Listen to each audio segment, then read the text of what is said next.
The first scramble for Africa was when European colonial powers saw a continent that was vast, rich in minerals and land, and very poorly defended, and they rushed in to carve it up and steal the land.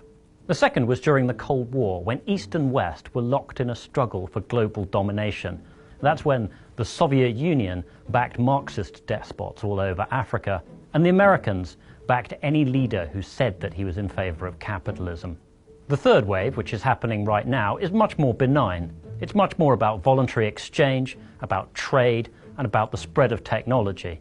It's a new kind of scramble for Africa, which, if handled well, Africans can win. The old stereotype of foreigners in Africa is that they're only interested in the minerals and not Africa's people. That's still sometimes true, and there are still a lot of corrupt mineral deals going on in Africa. But much more important now is African people. There'll be more Africans in the world than Chinese people by 2025. It's a huge market, and since they're all living in independent countries, they're in a much better position than in the past to negotiate better deals with the outside world. And this has been great for Africans. Greater openness to trade and investment from the outside world is one of the reasons why Africans are 2/5 richer than they were in 2000. Of course, the fact that there are fewer wars and better macroeconomic policies has also helped. There's still a big problem with corruption. Unaccountable leaders in the less transparent African countries can often sign deals with outsiders that benefit them personally, but perhaps not their countries so much.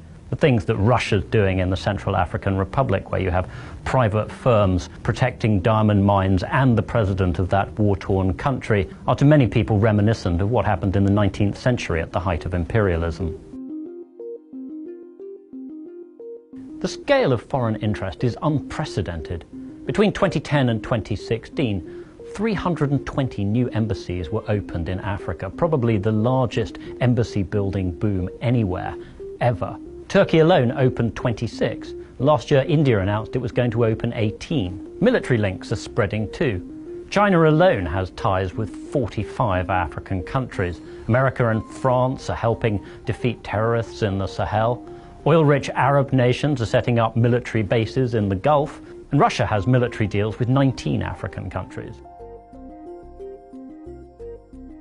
African voters and watchdogs need to insist on more transparency in the way that these deals are done. The kind of work that Kenyan journalists have done to expose scandals connected to a Chinese railway project is very encouraging. Second, African leaders need to think more strategically. China is one country, Africa's 54. It's going to be much harder for them to drive the right kind of bargains if they let China negotiate with them individually behind closed doors. Even if African unity is a bit of a far-off dream at the moment, at least you could see more regional unity, which would be very useful in negotiating infrastructure projects. Finally, Africans should take what some of their new friends tell them with a pinch of salt. The Chinese government is very keen to tell Africans that democracy is a Western idea and that development needs a firm hand. This may be music to the ears of some of the strongmen on the continent, but African voters should not be fooled by it. There's a lot of research out there suggesting that the African countries that are more democratic tend to grow faster and prosper better. As the population gets more educated and moves into the cities more, we're seeing that they're more critical of governments and giving the ruling party a lower share of the vote. As African politics grows more competitive, voters will have more clout, and they'll be able to insist on a form of globalization that works for Africans and foreigners alike.